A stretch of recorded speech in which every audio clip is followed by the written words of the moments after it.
Under the enlightened rule of Krishna Devaraya in the 16th century, the empire rose to its zenith and drew appreciation from travelers around the world.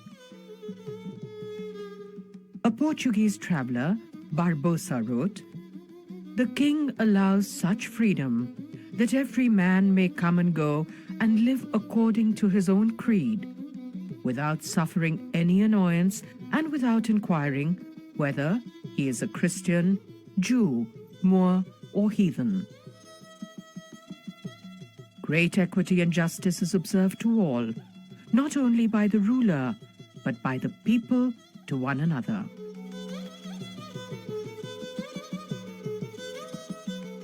This continued the remarkably cosmopolitan culture seen in the Indian subcontinent since earliest times.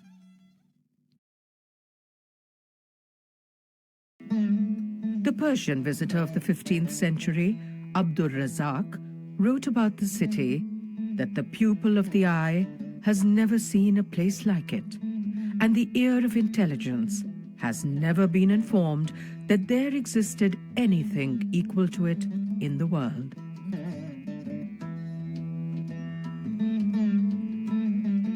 Portuguese visitors in the 16th century found Hampi to be like a second paradise, with no equal in the world then.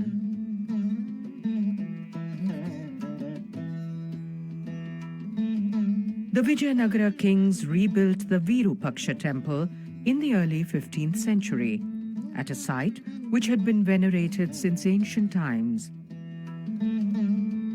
The main gateway or Gopura rises to about 170 feet. It is the largest Gopura built at Vijayanagara and a fine example of late South Indian or Dravidian gateways.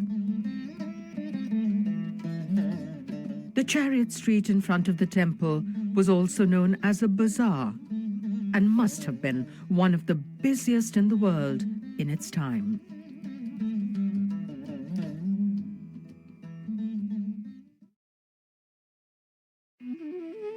In the palace complex is a massive stone basement, which is what remains of a large structure called the Mahanaumi Dibba. The Portuguese traveller Pays records that it was erected to mark Krishna Devaraya's victorious military campaign in Orissa. Originally, there would have been a gorgeously decorated pillared hall or a many-storied pavilion on this platform. It is here that the king celebrated the 9 days of the Mahanaumi festival, which marks the victory of Durga over Mahishasura, the conquest of knowledge over the confusion of ignorance. This was the occasion when kings used to review the armies and check the preparedness for battle. The spectacular celebrations and parades left a deep impression upon foreign visitors who have described them in great detail.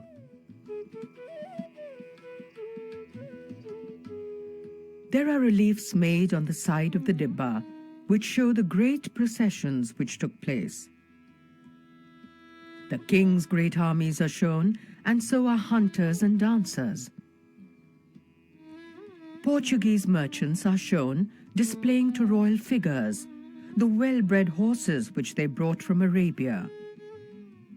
The coats, trousers, hats, beards, and upward-turned moustaches of the foreigners are keenly observed and represented by the artists.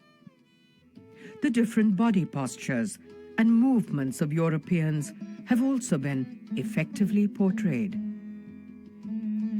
It is a marvelous depiction of the festivities and the life of the times. We also see many details of the local costumes and musical instruments then. Unlike the art of ancient times, the focus is here on life in the world, the here and now. The carvings are full of vigor and expression. There is an immediacy and zest in the figures.